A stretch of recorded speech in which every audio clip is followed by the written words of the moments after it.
Good morning students, कैसे हैं आप सब। मैं Mansi Jain Vidyul online learning classes में आपका स्वागत करती हूं। आज हम जो टॉपिक करेंगे वो हम भारत के पर्वत, आज हमारा जो मेन टॉपिक है आज वो रहेगा और बहुत ही इम्पॉर्टेंट क्वेश्चन आज हम इसमें डिस्कस करेंगे। आप सब आज कॉपी पेन लेके बैठ जाइए क्योंकि आज की जो क्लास है ये आपके लिए बहुत ही इंपॉर्टेंट होने वाली है। तो चलिए स्टार्ट करते हैं। जो भी इम्पॉर्टेंट टॉपिक्स है, जो भी इम्पॉर्टेंट फैक्ट्स है या जो भी डिस्कशन है वो ड्यूरिंग क्लास हम लोग करते रहेंगे। साइड बाय साइड हम अपनी क्लास को स्टार्ट कर लेते हैं, ठीक है। चलिए स्टार्ट करते हैं। The most important topic, Bharat के पर्वत। भारत के पर्वत, जिसमें सबसे पहले मैप आप बना लीजिएगा, मैप आपने बनाया भी हुआ होगा, उसी पर हम करेंगे काम। देखो जितने भी न्यू स्टूडेंट हैं सब जल्दी जल्दी जुड़ जाइए।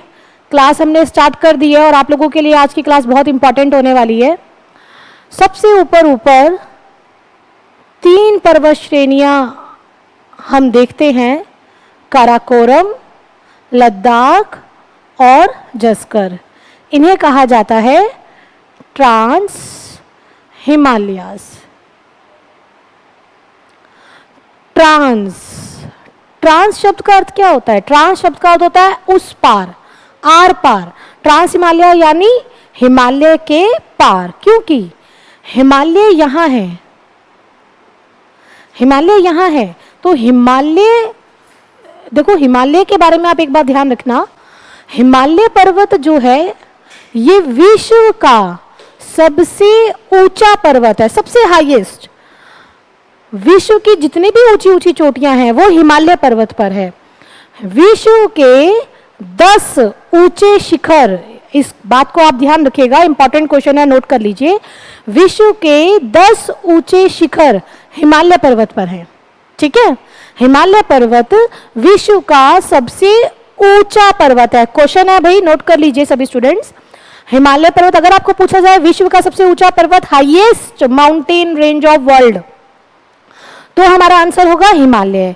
अगर आपको पूछा जाए, अगर आपको इस तरह से पूछा जाए सबसे लंबा पर्वत, लॉन्गेस्ट माउंटेन चेन, जब लॉन्गेस्ट माउंटेन चेन की बात आती है तो हमारा आंसर होता है एंडीज। ध्यान रखना, तब हमारा आंसर क्या होगा? एंडीज। जब लॉन्गेस्ट माउंटेन चेन की बात आएगी तो आंसर होगा एंडीज। जब हाईएस्ट की बात आएगी तब हमारा आंसर होगा हिमालय, ठीक है। तो यहां पर हिमालय के उस पार 3 पर्वत है, काराकोरम, लद्दाख और जस्कर, और यहां पर ये है हमारा हिमालय। हम सब जानते हैं, आपने पढ़ा भी होगा पहले कि हिमालय जो है, हिमालय पर्वत जो है बेसिकली 3 भागों में बटा हुआ है। सबसे ऊपर सबसे पहले आता है ग्रेट हिमालय, जिसे महान हिमालय भी कहते हैं, इसे महान भी कहते हैं, सर्वोच्च हिमालय भी कहते हैं, वृहद हिमालय भी कहते हैं, बहुत सारे नाम हैं इसके। कई बार एग्जाम में क्वेश्चन आ जाता है, एक बार एसएससी ने पूछा था तो इसे हिमाद्री हिमालय कहा था, तो हिमाद्री हिमालय भी पूछ लेते हैं। देखो मैंने आपको इसके कितने नाम बताए, ग्रेट हिमालय, महान हिमालय, सर्वोच्च हिमालय, वृहद हिमालय और हिमाद्री। हिमाद्री हिमालय भी इसे ही कहा जाता है।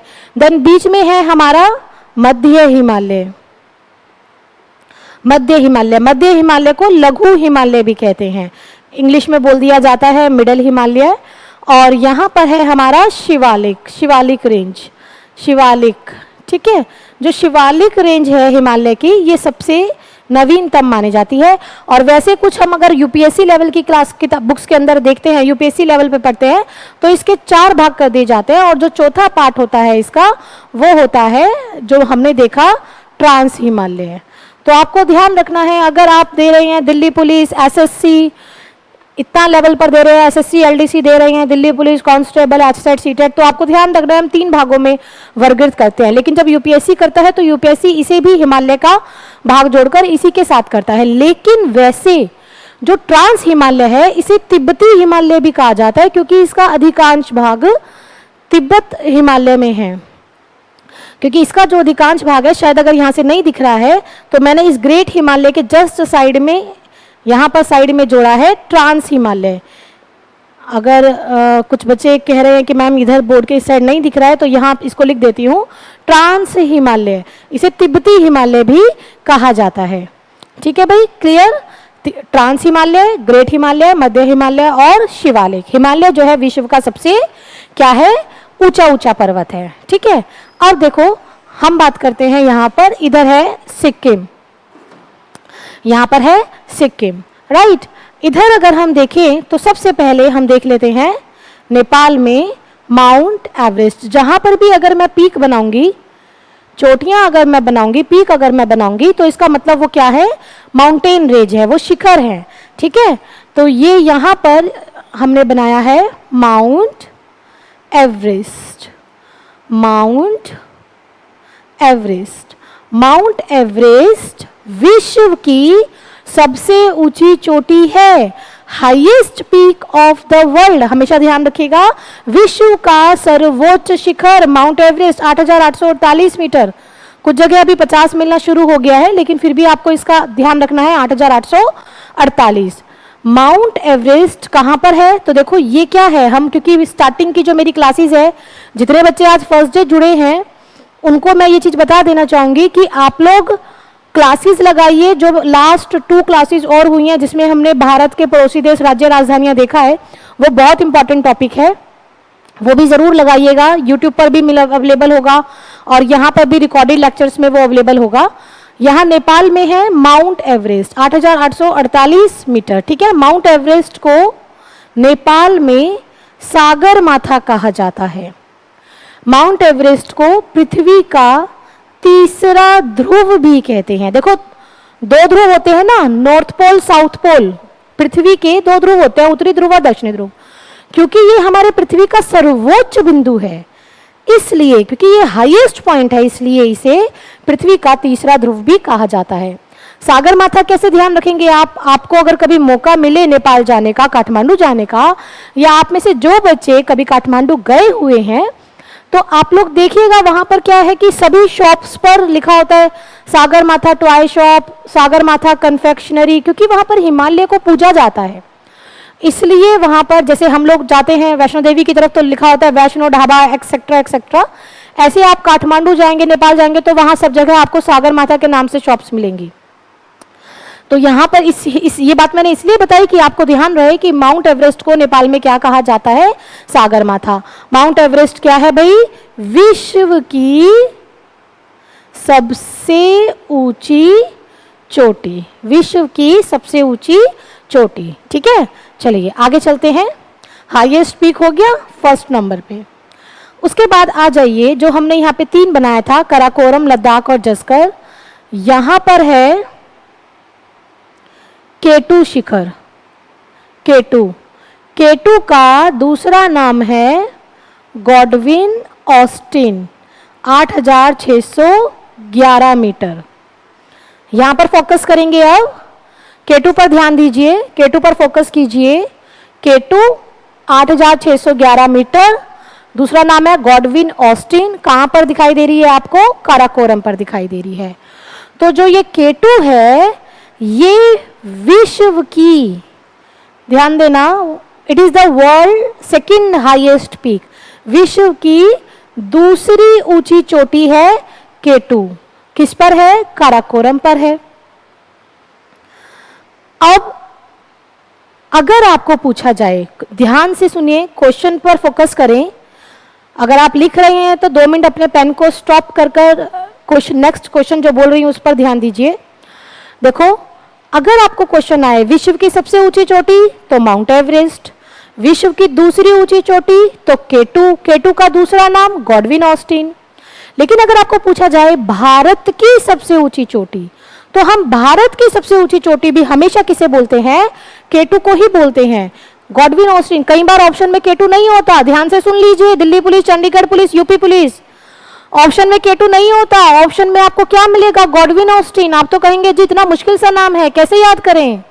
अरे भाई, भारत का गॉड है, सबसे ऊपर बैठा हुआ है भारत का गॉड, क्या नाम है, गॉडविन। आप इसको गॉड करके याद कर लो ना। कौन से उस पर है, काराकोरम पर है, भारत का गॉड सबसे ऊपर ऊपर बैठा है। ये जो काराकोरम है, देखो अभी याद हो जाएगा आपको 1 मिनट में। ये जो काराकोरम है, ठीक है, ये यहां तक जाता है, तिब्बत तक जा रहा होता है, और तिब्बत में काराकोरम पर्वत को ही कैलाश पर्वत बोलते हैं। तिब्बत में, ध्यान दीजिए, तिब्बत में काराकोरम पर्वत को ही कैलाश पर्वत बोलते हैं। मेरे हिसाब से अभी याद हो गया होगा।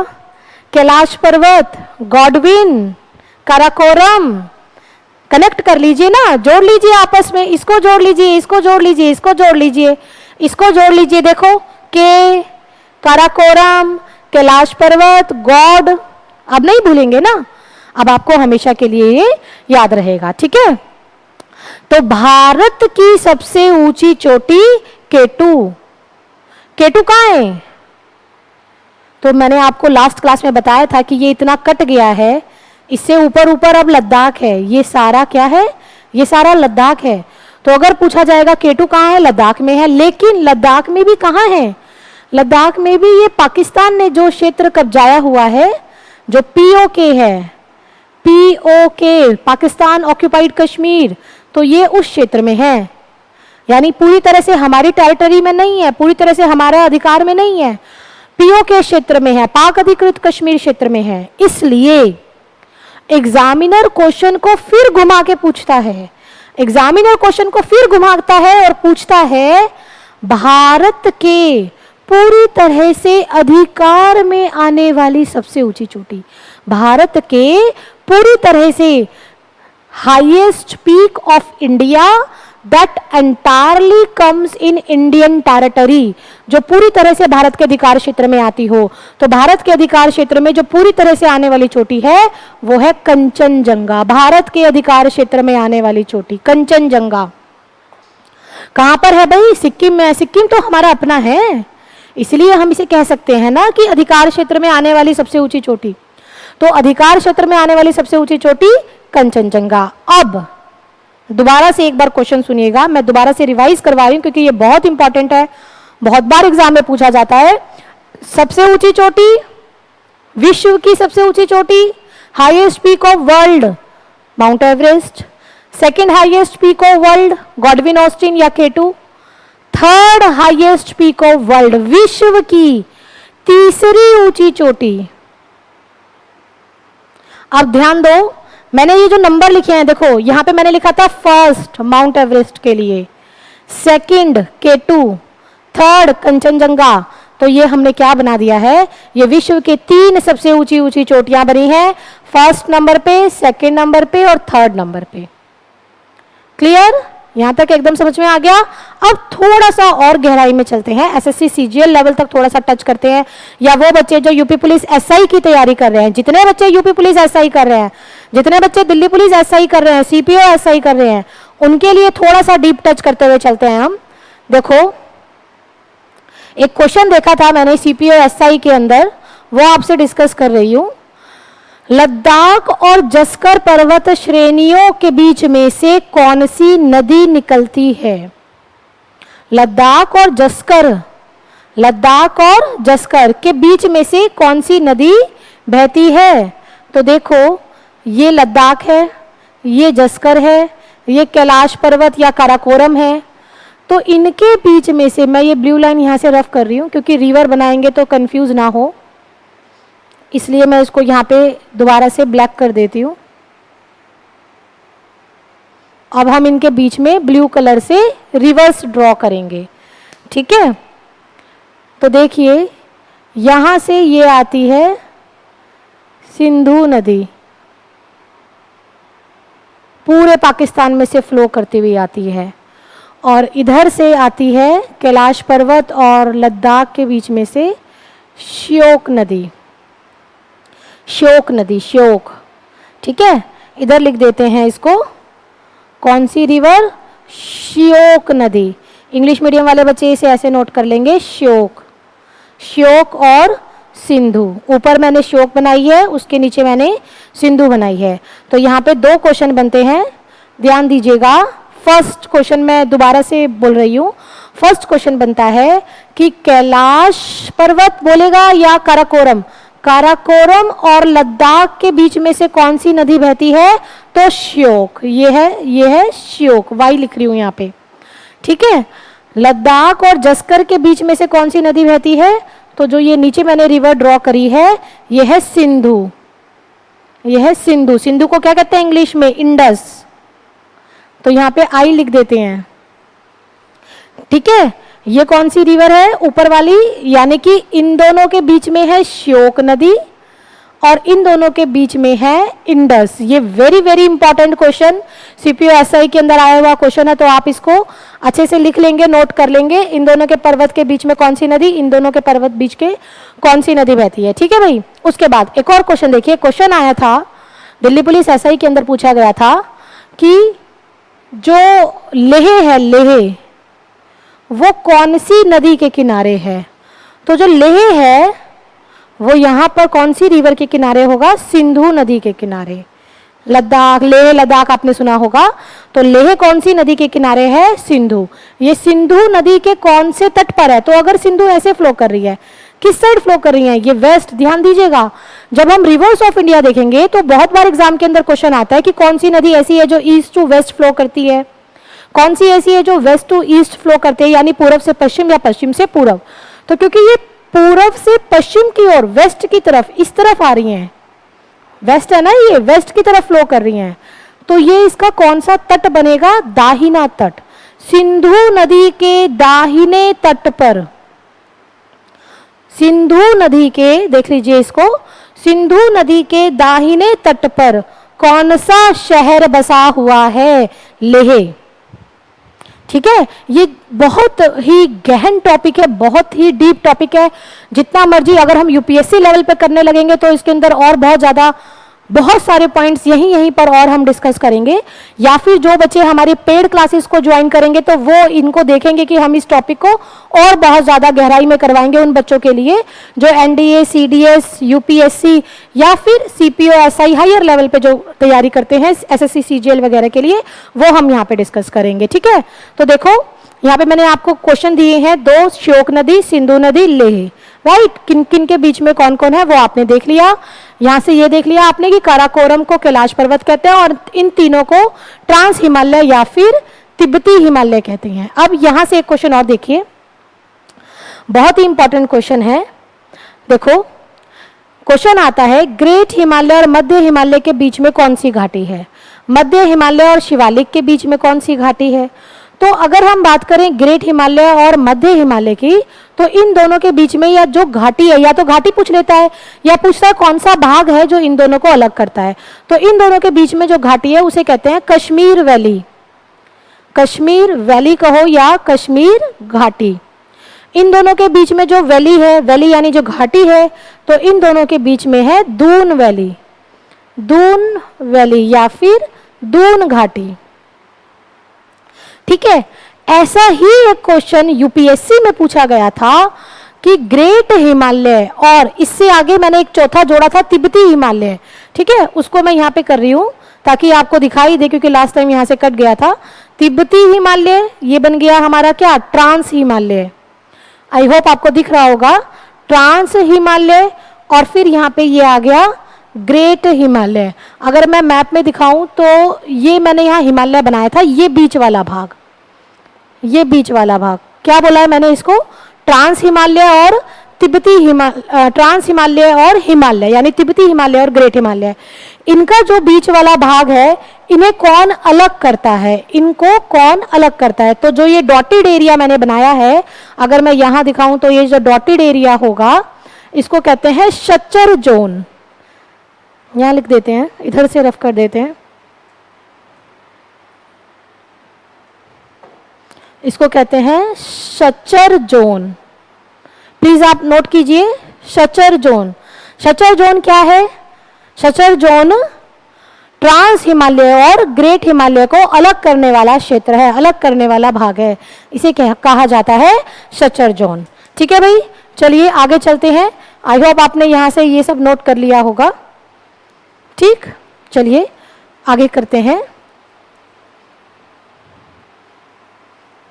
यहां से मैं इसे रफ कर रही हूं अब।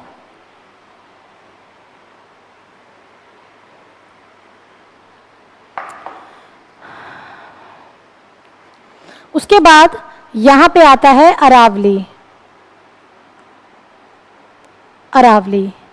अरावली जो पर्वत है ये हमारे विश्व के ओल्डेस्ट प्राचीनतम पर्वतों में से एक है। यहाँ से जो सबसे ज्यादा क्वेश्चन, जिसे मैं कहूंगी frequently asked in the various examination, बहुत सारी परीक्षाओं में लगातार पूछे जाने वाला प्रश्न अरावली। अरावली जो पर्वत है इसकी सबसे ऊंची चोटी का नाम है गुरु शिखर। बहुत बार आता है एग्जाम में, इंपॉर्टेंट क्वेश्चन है, स्टार लगा लीजिए, इंपॉर्टेंट लिख लीजिए। गुरु शिखर, अरावली पर्वत की सबसे ऊंची चोटी गुरु शिखर कहां पर है? माउंट आबू में है। ठीक है, उसके बाद देखो यहां पर हम बनाएंगे विंध्याचल, विंध्याचल, सतपुड़ा, अजंता, महादेव, मेकाले और राजमहल। विंध्याचल, सतपुड़ा, अजंता, महादेव, मेकाले और राजमहल। ठीक है, इसको हम थोड़ा सा ऐसे पढ़ लेते हैं, 1 2 3 विंध्याचल, सतपुड़ा और अजंता। ठीक है, यहाँ पे इसको मैं एक्सप्लेन कर रही हूँ, बाद में रफ कर दूंगी। आप लोग अगर अपनी कॉपी में नोट्स बना रहे हैं तो मैप के साथ मत बनाना, अलग से पेज पर इसको बनाना। 1 2 और 3 पर हमने क्या लिया है? विंध्याचल, सतपुड़ा और अजंता। तो यहाँ से एक क्वेश्चन आता है, भारत के 3 भ्रंशोत्तत पर्वत, भारत के 3 भ्रंशोत्तत पर्वत, भ्रंशोत्तत पर्वत यानी ब्लॉक माउंटेन। क्वेश्चन आता है, 4 ऑप्शन दी होगी, पूछा जाएगा निम्नलिखित में से कौन भारत के 3 भ्रंशोत्तत पर्वत है? तो विंध्याचल, सतपुड़ा और अजंता भ्रंशोत्तत पर्वत है। भ्रंशोत्तत क्या होता है? भ्रंशोत्तत पर्वत क्या होता है? ब्लॉक माउंटेन क्या होता है? तो इससे और एक क्वेश्चन रिलेट होता है जो कि मोस्ट इंपॉर्टेंट क्वेश्चन है, एचटेट सीटेट में कई बार पूछा गया है, एसएससी में कई बार पूछा गया है। देखो, भ्रंशोत्तत पर्वत, पर्वतों को उनके उत्पत्ति के आधार पर 4 भागों में बांटा जाता है, यानी पर्वतों को उनके जन्म, उनकी उत्पत्ति के आधार पर 4 भागों में बांटा जाता है। सबसे पहले एक प्रकार होता है वलित पर्वत, वलित पर्वत यानी कि फोल्डेड माउंटेन। ठीक, उसके बाद मैं यहाँ ऊपर लिख रही हूँ, एक पॉइंट यहाँ लिखकर फिर लिखते हैं। फिर एक होता है, हमने देखा भ्रंशोत्तत पर्वत, एक होता है ज्वालामुखी पर्वत, और एक होता है भ्रंशोत्तत पर्वत, और एक होता है अवशिष्ट पर्वत। देखो, ध्यान दो, 4 पर्वत होते हैं, वलित पर्वत, ज्वालामुखी पर्वत, अवशिष्ट और भ्रंशोत्तत। ये क्या है? किसी भी पर्वत को उसकी उत्पत्ति यानी उसके ओरिजिन के आधार पर 4 भागों में बांटा जाता है। वलित पर्वत क्या? वलित पर्वत यानी जो फोल्ड होके बना हो, जो फोल्डेड माउंटेन हो, वलय से जिसका जन्म हुआ हो, जैसे हमारा हिमालय, जैसे रॉकी, जैसे एंडीज। ये बड़ा इंपॉर्टेंट क्वेश्चन है भाई, प्लीज नोट कर लीजिए। अगर आप नोट नहीं करेंगे तो फिर पछताएंगे, बहुत बार आता है एग्जाम में ये क्वेश्चन। हिमालय, रॉकी और एंडीज, जितने भी विश्व के जितने भी नवीन नवीन पर्वत है, यंग पर्वत हैं, वो सभी कैसे हैं? वलित।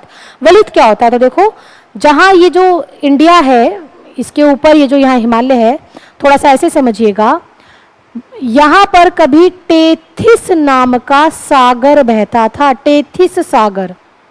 इसके एक तरफ थी इंडियन प्लेट, टेक्टोनिक प्लेट जो होती है, महाद्वीपीय प्लेटें जो होती है, और एक तरफ थी यूरोपियन प्लेट। ठीक है, यूरोपियन प्लेट और इंडियन प्लेट। इन्होंने पृथ्वी के अंदर आंतरिक जो संरचना है, जो महाद्वीपीय प्लेटें हैं, वो सभी दुर्बल मंडल एस्ट्रोस्फेयर के ऊपर तैर रही हैं।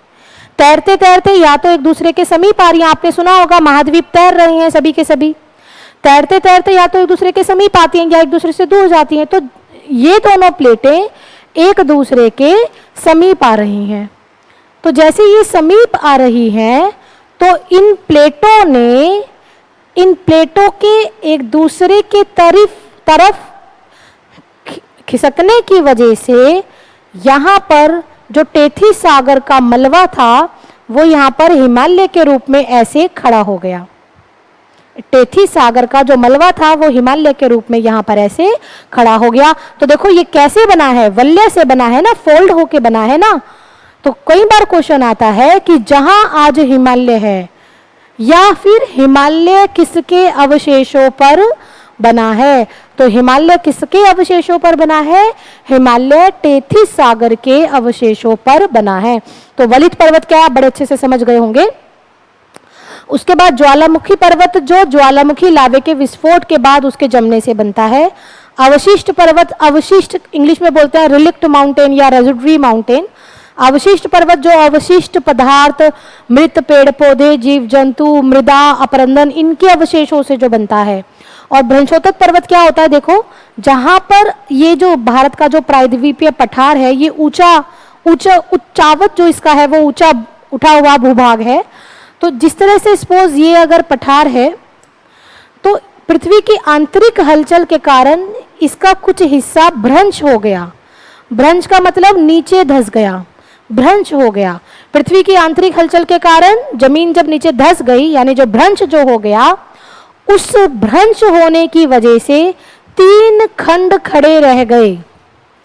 जो ये खंड खड़े रह गए, ये बन गया विंध्याचल, सतपुड़ा और अजंता। क्योंकि भ्रंश की वजह से इनका उत्थान हुआ, भ्रंश होने की वजह से इनका उत्थान हुआ, इसलिए इन्हें क्या कहते हैं? भ्रंशोत्तत। भ्रंश से उत्थान, भ्रंशोत्तत, ब्लॉक माउंटेन, ठीक है। और ये जो धसा हुआ भाग होता है इसे कहते हैं रिफ्ट वैली।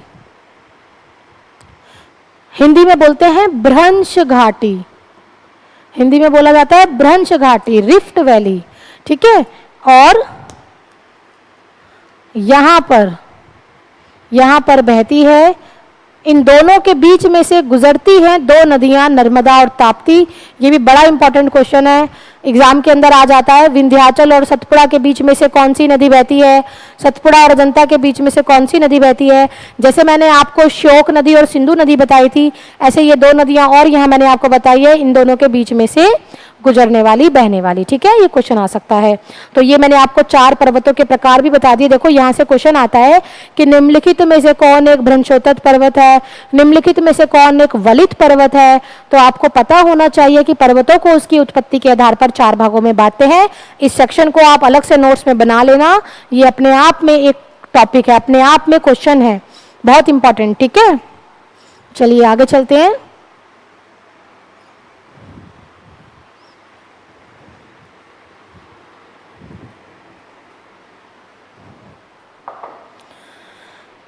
चलिए उसके बाद ये हो गया विंध्याचल, सतपुड़ा और अजंता। एक क्वेश्चन आता है यहाँ से, विंध्याचल के बारे में जान लीजिएगा। उत्तर भारत को दक्षिण भारत से अलग करने वाली श्रेणी कौन सी है? तो उत्तर भारत को दक्षिण भारत से अलग करने वाली श्रेणी को कहते हैं विंध्याचल, यानी विंध्याचल के ऊपर उत्तर भारत और विंध्याचल के नीचे दक्षिण भारत। ऐसी सतपुड़ा से क्वेश्चन आता है, संगमरमर की चट्टानें किस पर्वत पर पाई जाती हैं? तो संगमरमर की चट्टानें जो है वो सतपुड़ा पर पाई जाती है, ठीक है। फिर यहाँ पर हमने देखा था महादेव, 4 नंबर पे था महादेव। महादेव की सबसे ऊंची चोटी का नाम है धूपगढ़, ठीक है।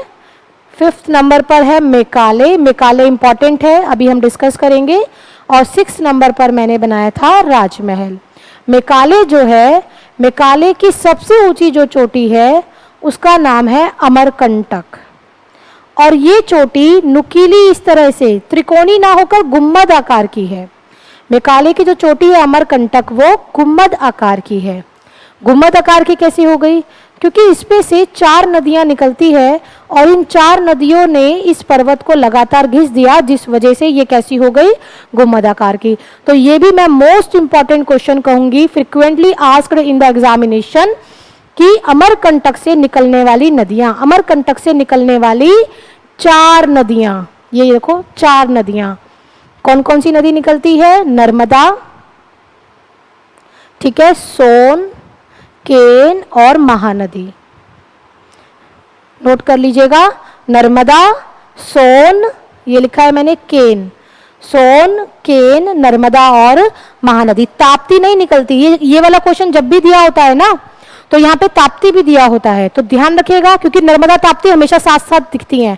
नर्मदा ताप्ती, नर्मदा, ऐसा लगता है जहां से नर्मदा निकल रही है वहीं से ताप्ती निकलेगी, नहीं नहीं, point to be noted. Narmada, Son, Ken, Mahanadi, Tapti नहीं निकलती। ताप्ती कहां से निकलती है लिखना चाहते हैं तो देख लीजिएगा, बैतूल जिला एमपी, ताप्ती कहाँ से निकलती है? बैतूल जिला एमपी, यहाँ से निकलती है ताप्ती नदी। ठीक है, आगे चले।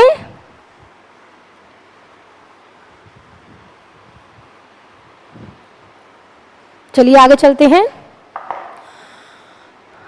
राजमहल की पहाड़ियों के बारे में सिर्फ एक ही बात आप ध्यान रखिएगा कि राजमहल की पहाड़ियां इसलिए प्रसिद्ध हैं क्योंकि इसके बाद से गंगा नदी डेल्टा बनाना शुरू कर देती है। दोबारा रिपीट कर रही हूँ, राजमहल इसलिए प्रसिद्ध है, राजमहल की पहाड़ियां इसलिए प्रसिद्ध है क्योंकि इसके बाद से गंगा नदी डेल्टा बनाना शुरू कर देती है। उसके बाद देखो, यहाँ पे पूर्वी घाट है, यहाँ पे पश्चिमी घाट है,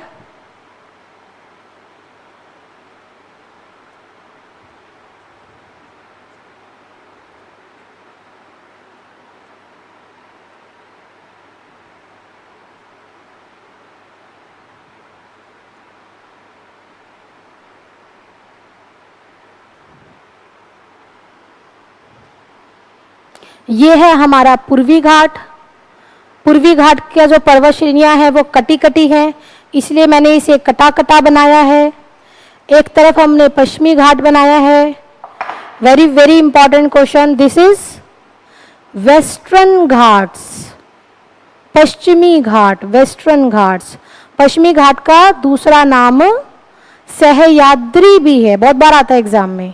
पश्चिमी घाट का दूसरा नाम सहयाद्री भी है। पूर्वी घाट, पूर्वी घाट कटा कटा है।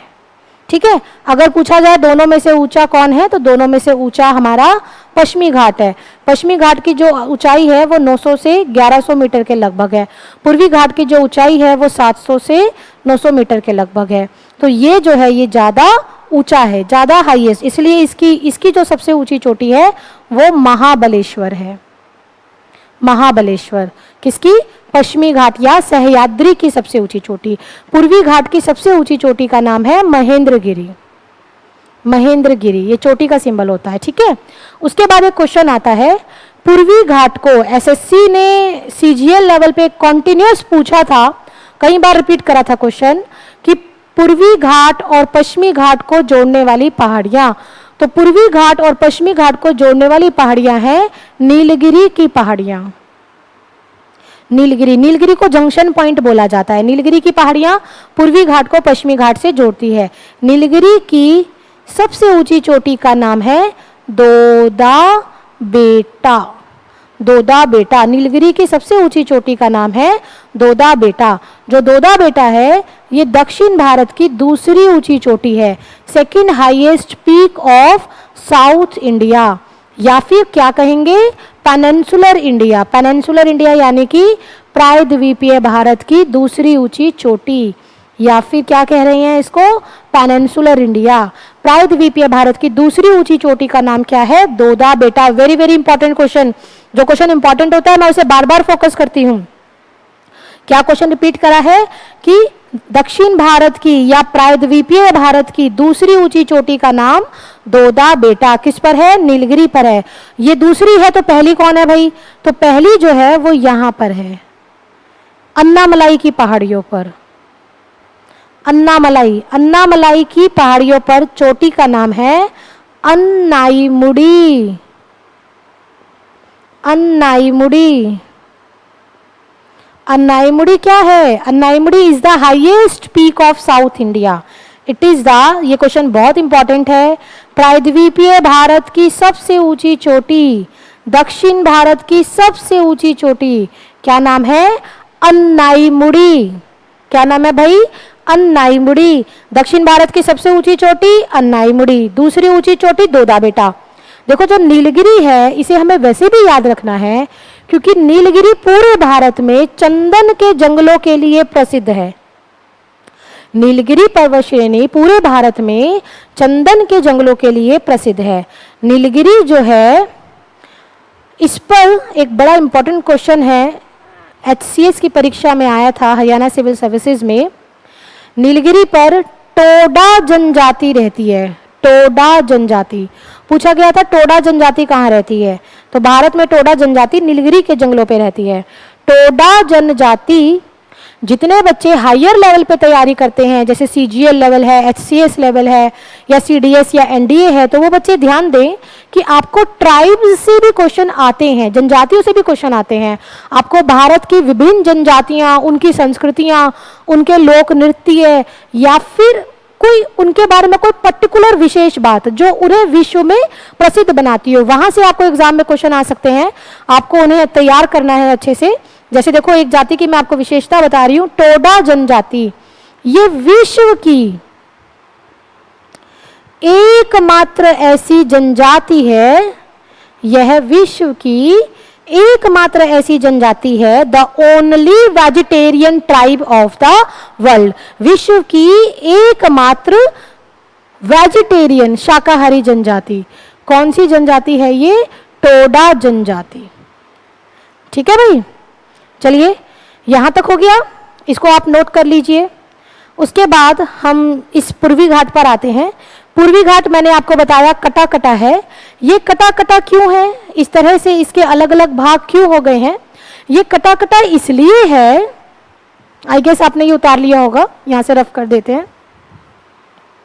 देखो, ये कटा कटा इसलिए है क्योंकि जो ये हमारा प्रायद्वीपीय पठार है, जो ये दक्षिण भारत का पठार है ना, ये इस तरह से है। इसका जो स्लोप है, ये यहां से समुद्र आ गया। समुद्र कौन सा? अरब सागर।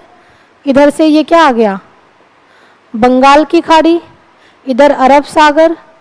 ये हमारा पश्चिमी घाट, और फिर ये स्लोप है, और ये पूर्वी घाट।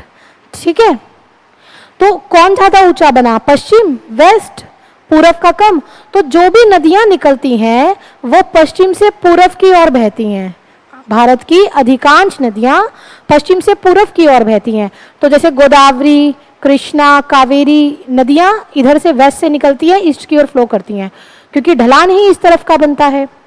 तो इन नदियों ने पूर्वी घाट को लगातार घिस दिया है, जिसकी वजह से ये एक ना दिखकर अलग अलग टुकड़ों में, पूर्वी घाट एक ना दिखकर अलग अलग टुकड़ों में दिखाई देता है। इसलिए इसके अलग विभिन्न नाम भी हो गए हैं। इस कटे कटे भाग को अलग अलग क्षेत्रों में अलग अलग नामों से जाना जाता है, जैसे पंचमलाई, शेवराय, जवादी, पालकोंडा, नल्ला माला। थोड़ा नीचे तक है ये नल्ला माला। नल्ला माला, ये क्वेश्चन आ सकता है, आप ध्यान दीजिएगा। पूर्वी घाट के विभिन्न नाम, पूर्वी घाट के विभिन्न नाम, पंचमलाई, शेवराय, जवादी, पालकोंडा, नल्ला माला। दिस इज तमिलनाडु में है, तमिलनाडु में है, तमिलनाडु में है, और ये दोनों आंध्र प्रदेश में है। TM stand for Tamil Nadu, AP stand for Andhra Pradesh. ठीक है भाई, आगे चलते हैं, और ये हमारा टॉपिक आज कंप्लीट हो जाएगा विदिन 5 मिनट्स।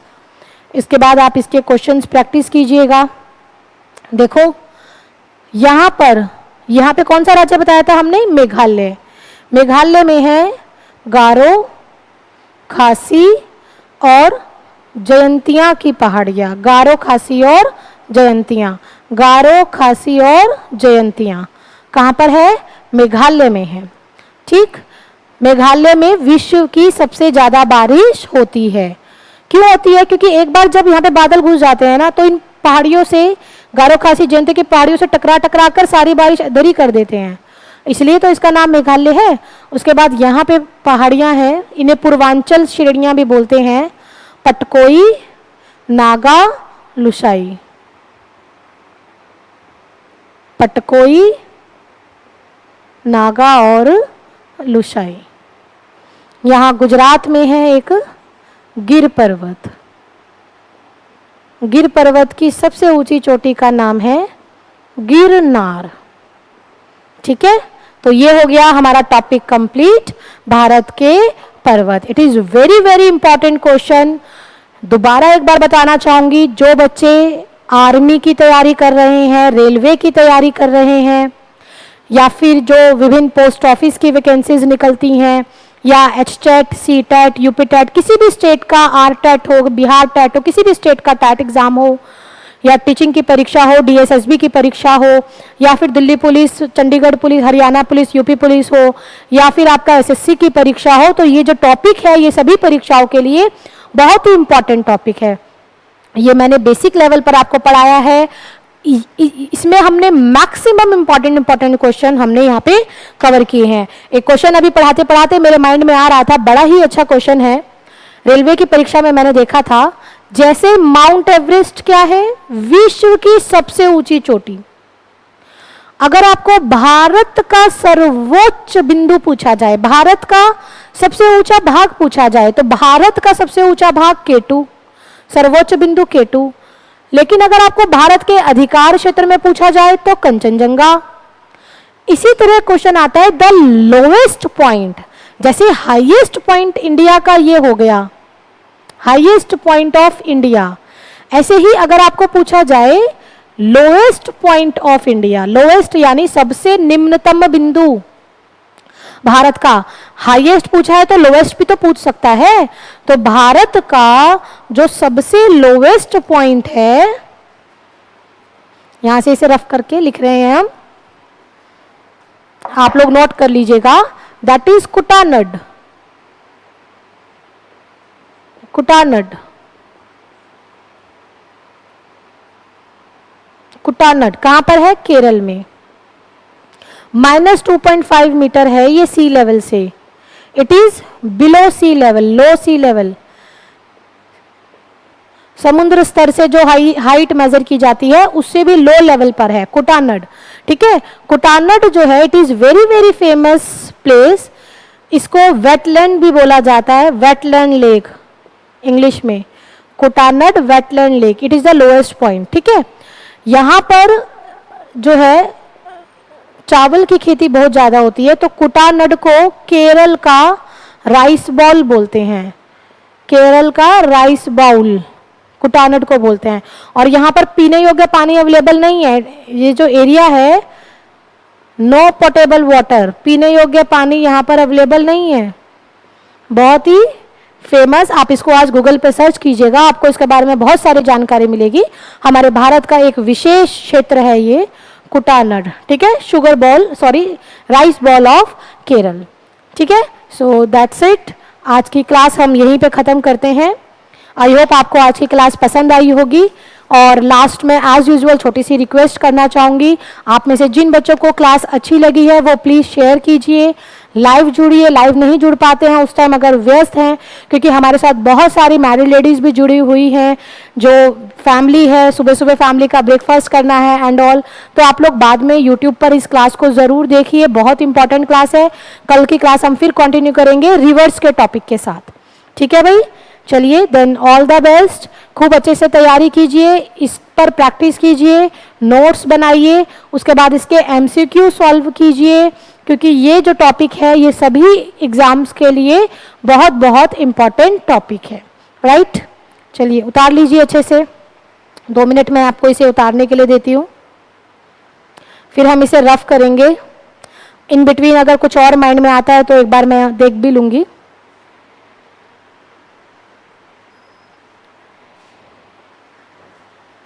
एक छोटा सा क्वेश्चन माइंड में आया है जो लास्ट क्लास में हमारा रहा था, एक बार डिस्कस कर लेती हूँ 5 मिनट में।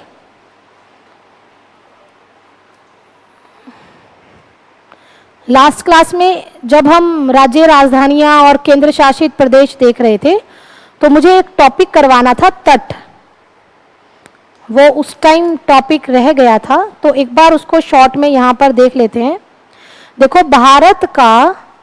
भारत में 9 ऐसे राज्य हैं जो कोस्टल बाउंड्री बनाते हैं, तटीय सीमा बनाते हैं, ठीक है। जैसे अगर मैं इधर से बात करूं तो उड़ीसा, वेस्ट बंगाल, उड़ीसा, आंध्र प्रदेश, तमिलनाडु, वेस्ट बंगाल, उड़ीसा, आंध्र प्रदेश और तमिलनाडु। इधर से अगर मैं बात करूं तो गुजरात, महाराष्ट्र, इधर गोवा, इधर कर्नाटक और केरल, यानी 4 इधर है, 5 इधर है। तो आपको याद रहना चाहिए कि पूर्वी तट पे कितने राज्य हैं समुद्री सीमा बनाने वाले, 4। पश्चिमी तट पे कितने राज्य हैं? 5। तो जो ये हमारे तट होते हैं ना, जो ये समुद्री किनारा होता है ना, इनके कुछ नाम होते हैं और ये एग्जाम के अंदर बहुत बार पूछा जाता है क्योंकि इंपॉर्टेंट क्वेश्चन है। तो कहीं ना कहीं मेरे माइंड में था कि मुझे आप लोगों से डिस्कस करना है इस क्वेश्चन को। देखो, जो गुजरात का समुद्री किनारा है इसे कहते हैं सौराष्ट्र तट, गुजरात का। एक बात आप ध्यान रखिएगा, अपने मेरे जो बच्चे रेगुलर क्लासेस लगाते हैं, मैंने उन्हें बताया था कि ये अंतर्राष्ट्रीय समुद्री कानून है कि 22 किलोमीटर तक का जो समुद्री क्षेत्र होता है ये उसी देश के टेरिटरी में आता है। यानी यहाँ पर 22 किलोमीटर तक का जो समुद्री क्षेत्र है वो भारत के ही अधिकार में होगा। यानी यहाँ पर बांग्लादेश का कोई मछली पकड़ने नहीं आएगा, श्रीलंका का या पाकिस्तान का यहाँ पर आके मछली नहीं पकड़ेगा, ये हमारा अधिकार क्षेत्र है। हमारे मुख्य तट से 22 किलोमीटर तक का जो समुद्र होता है वो उसी देश का भाग होता है। तो जो ये समुद्री किनारा होता है इनके नाम होते हैं जो मैं अब आपसे डिस्कस कर रही हूँ, ठीक है। जैसे सौराष्ट्र तट, सौराष्ट्र किसका है? गुजरात का किनारा है, गुजरात का तट है। सौराष्ट्र के बाद यहाँ पे आता है कोंकण। कोंकण कहाँ से? यानी गुजरात से लेकर गोवा तक, यानी यहाँ गुजरात से लेके गोवा तक का जो किनारा है इसे कहते हैं कोंकण। देन गोवा से लेकर कर्नाटक के न्यू मंगलोर तक उसे कहते हैं कन्नड़। गोवा से लेकर न्यू मंगलोर कर्नाटक तक के तट को क्या कहते हैं? कन्नड़ तट। न्यू मंगलोर से लेकर केरल तक, न्यू मंगलोर से लेकर केरल तक इसे कहते हैं मालाबार तट। क्वेश्चन आता है दक्षिण पश्चिम मानसून सबसे पहले कहां पर दस्तक देता है? तो मालाबार तट पर। इसको ध्यान से समझिएगा, ये बड़ा ही इंपॉर्टेंट है। देखो, ये तो हो गया वेस्ट बंगाल, यहाँ पर ये हो गया उड़ीसा, ये हो गया यहाँ पर आंध्र प्रदेश और ये हो गया यहाँ पे नीचे तमिलनाडु, ठीक है। यहाँ पर ये मैंने बनाई गोदावरी और ये बना दी कृष्णा, राइट। गोदावरी और कृष्णा। जो कृष्णा नदी से लेकर नीचे नीचे तक का, दोबारा रिपीट कर रही हूं, कृष्णा नदी से लेकर नीचे तमिलनाडु तक का इसे कहते हैं कोरोमंडल तट। इसे कहते हैं क्या? कोरोमंडल। गोदावरी से लेकर कृष्णा नदी तक, गोदावरी से लेकर कृष्णा नदी तक इसे कहते हैं उत्कल तट, उत्कल। और यहां पर इसे कहते हैं, इस क्षेत्र को कहते हैं उत्तरी सरकोर, उत्तरी सरकोर, ठीक है। एक बार इसे नोट कीजिए।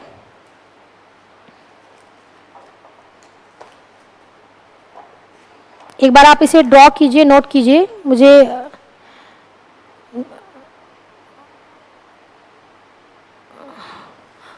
ये उल्टा हो गया है, वेट, तभी मुझे थोड़ा सा डाउट हुआ था यहाँ पर।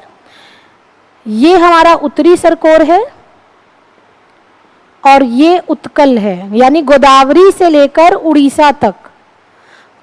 रिपीट कर रही हूं, लिख भी रही हूं साथ में ताकि आपका गलत ना हो। गोदावरी से लेकर उड़ीसा तक के तट को कहते हैं उत्कल और गोदावरी से कृष्णा नदी के बीच के क्षेत्र को कहते हैं उत्तरी सरकोर। इसका दूसरा नाम है आंध्र तट। ये आंध्र तट मेरे माइंड में बार बार क्लिक कर रहा था, इसलिए थोड़ा सा मैं पोज हुई थी।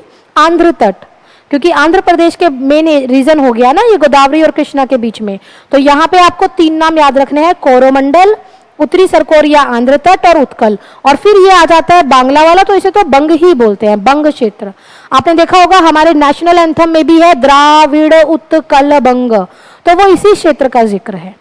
तो इसे आप याद कर लेंगे। यहां से बड़ा क्वेश्चन आता है, एक कोरोमंडल से पूछा जाता है शीतकालीन मानसून या फिर लौटता हुआ मानसून या फिर सर्दियों वाला मानसून या फिर उत्तरी पूर्वी मानसून, इंग्लिश में बोलते हैं रिट्रीटिंग मॉनसून या नॉर्थ ईस्ट मॉनसून, इंग्लिश में बोला जाता है रिट्रीटिंग मॉनसून।